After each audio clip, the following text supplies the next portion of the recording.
Hi, Out of the Box here. Today I'm going to explain the film called They Came Back. Spoilers ahead. Watch out and take care. The movie starts in a mysterious French town where one day, a swarm of resuscitated dead people walk out of the cemetery unexplained. They calmly stream down the street in a quiet parade, whereas the bystanders observe in astonishment. As the swarm gets bigger, the town committee holds an assembly to examine the matter. They, as well, are as confused as the common people. The leader uncovers that the whole world is confronting the same circumstance at the minute, and no one knows what is causing the dead to come back to life. Initial gauges that more than 70 million men and ladies have been resuscitated all over the world, and the checking is still going on. In their town alone, nearly 13,000 individuals have come back to life. The stream of the dead coming out of the cemetery endured for almost 2 hours.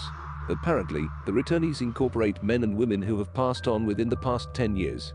After alluding to the passing registers, it is found that the swarm comprises of people of all ages, but more than 65% of them are over the age of 60. One thing remains the same in all the resuscitated people: they are all in great health, unlike their conditions sometime recently, their deaths. To keep these individuals off the lanes and give them with protection, the leader requisitions the neighborhood community center and warehouses. He says that it is crucial to keep all the returnees together to recognize them and send them back to their families, since they are presently citizens of the country and have merit rights. The committee together gauges that they have to keep the returnees in such facilities for 3 to 6 months and expels the meeting. Soon, the residences begin being arranged where the people will be accommodated according to their sex and age. Among the resuscitated people is the Mez spouse Martha. Somebody brings her to the leader, but he denies seeing her and sends her home. A part of the town committee is named Isham, who had misplaced his 6-year-old boy, Sylvain, some years ago. He and his wife Veronique go to one of the dorms to seek out the kid. On their way, they see numerous returned individuals who are being tested and interviewed. The returnees appear to be void of feelings as they gaze into the remove and do not indulge in discussion until they are drawn nearer by somebody first. The couple appears Sylvain's pictures to the authorities, who inquire them to wait. They are too told that they can either take the kid domestic or take off him within the dorm on the off chance that they aren't ready. When the kid arrives before his parents, they are beyond shocked. The scene shifts to the Mez domestic, where he meets his perished spouse for the primary time. She acts like she has never been gone and inquires him why he is late. Meanwhile, Isham's associate Rachel is in her domestic, overpowered by everything that is going on. Her husband Matthew passed on in a car crash 2 years back, but she has as of now acknowledged his death. So she isn't beyond any doubt in the event that she should welcome him back into her life.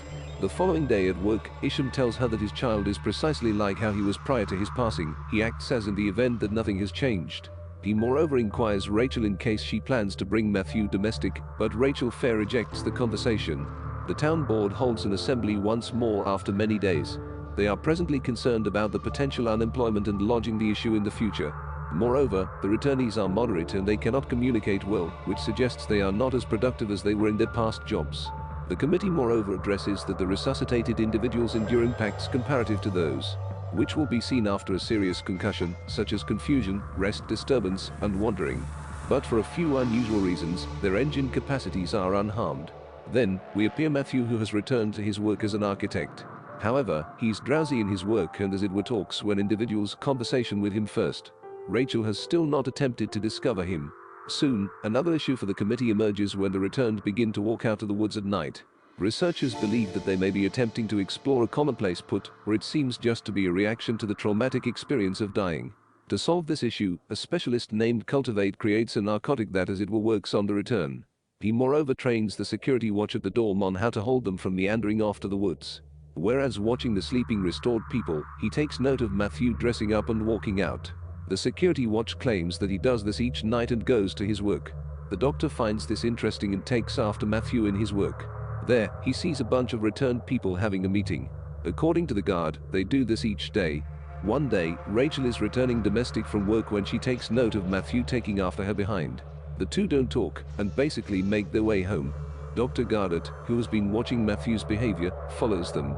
Rachel is still not comfortable being around her husband, so she goes to her room claiming that she should rest. At the Mez domestic, he organizes a party to reintroduce Martha to the family members. However, in between the supper, she stops talking and strolls absently toward the woods. Her caretaker says that she has been strolling around the yard the whole day. The leader takes after his wife and tries to bring her back to the table, but she proceeds to walk without any explanation. Meanwhile, at night, Rachel approaches Matthew and begins a conversation. She eventually kisses him, and the two end up having intercut within the living room, while the doctor spies on them through the window. In another chamber assembly, a woman brings up the reality that the revived people have a body temperature lower than an ordinary person. Because of this, they are picked up by warm cameras as whitish figures. So, the chamber chooses to watch their exercises through the cameras, joined by hot discussion balloons spread all through the town. Their primary point is to discover more almost the daily assembly that the returnees frequently hold in distinctive parts of the town. When the primary set of reports arrives, a shocking component is found. All the returnees, whether they be young or old, cover a distance of at least 9 miles every day. In the conclusion, the assembly, by expressing when more information is recuperated, can point out the similarities and frequencies of the returnee gatherings. One day, Rachel and Matthew are sunbathing close to a lake. Rachel, who was doubtful almost Matthew's return, is presently comfortable around him. The returnees within the lake can be effortlessly recognized by their stiffness. The couple meets specialist Goddard there. He clarifies Matthew's behavior to Rachel and tells her he is recuperating rapidly from the trauma. At night, Rachel listens to a noise and comes to her patio as it were to discover that the doctor has taken them home. In addressing this, he says that he needs to assist her to adapt with the circumstance, claiming that he knows how she feels. He asks in case she knows that Matthew wakes up at night to go to his work. Rachel says he has the inconvenience of falling asleep and demands her spouse be normal. After making him go away, she returns to the room and finds Matthew awake. He inquires her in the event that she was talking to somebody, but she lies and says she wasn't. Another day at work, Matthew submits his work to his boss, but his reports make little to no sense. Even when the boss clarifies his mistakes, Matthew doesn't understand. Hence, he is downgraded to the specialized portion of the company where other returnees like him work. In the following town chamber assembly, the authorities pronounce that the semi-normal behavior that the returnees show is an illusion. They have been mirroring the expressions of the living and following the memories of what they utilized to do before their passing to form a dream of being normal. But they are not able to inventive employments at all. At night, Matthew gets dressed without Rachel knowing and goes to his work. This time, the doctor catches the returnees talk almost in their meetings. They appear to be talking regularly, almost city maps and areas around the town. Meanwhile, the kid Sylvain wakes up in the center of the night and blasts on his front door, needing to induce out. His parents are stressed about him. The school has moreover educated them to take Sylvain someplace else, since he scares the other kids. His mother cries, saying that all he needs to do is run away from them. Similarly, the mayor's wife tries to get away by hopping off a fence, but the chairman stops her. The following day he talks to Rachel, almost his wife. He's stressed that one day he will wake up at night and she will be gone, but Rachel claims that it is their fate. It is obvious that all the returnees are attempting to escape from their homes and assemble together, but no one can disentangle what they are talking about in their nightly meetings. Rachel goes to Dr. Goddard that day to inquire him how she can offer assistance to Matthew gets back to normal. But the doctor says that she can never bring him back to how he was before he died. The most he can do is keep in mind everything that happened sometime recently after his death. The doctor too appears her a clip of Matthew saying that he met Rachel too weak. Rachel loses all trust in getting her husband back and returns domestic only to discover him missing. Somewhere else, a security guard finds Matthew and other returnees in a field and inquires them to go away. Just at that point, an uproarious blast is listened from nearby. Following that, the returnees explode a few blasts all through the city. All of them come to the road and make their way to a tunnel. The chairman wakes up to his wife lost and drives around trying to find her. He in the long run finds her within the lanes and commandingly gets her into the car. However, the other returnees block him from driving away. Martha inquires the chairman in the event that he is tired. When he doesn't answer, she asks if he needs to join them. She has detected that he is on the brink of death. As she calmly talks to him, he passes away and joins the returnees. Meanwhile, at Isham's domestic, Sylvain is still attempting to escape. His mother needs to let go of him, but Isham demands he will keep the kid forever. As they talk, Sylvain falls off the balcony from the second floor. He stands up and joins a returnee man who had been holding up for him. In striking back to the blasts, the military reacts by gassing the returnees with a chemical that actuates a changeless coma.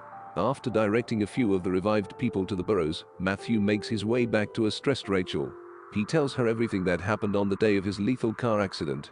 He remembers that they had a battle and he took off in his car angrily. When he returned domestic, Rachel was lost, so he went searching for her. Knowing that Matthew was trying to find her when the mishap happened, Rachel cries. She takes after him into the burrows, sorrowfully kissing him farewell. Sometime recently he vanishes into the darkness. In the morning, the military carts absent the comatose bodies of the returnees. In the final scene, the bodies are laid on their graves within the cemetery and gradually disappear.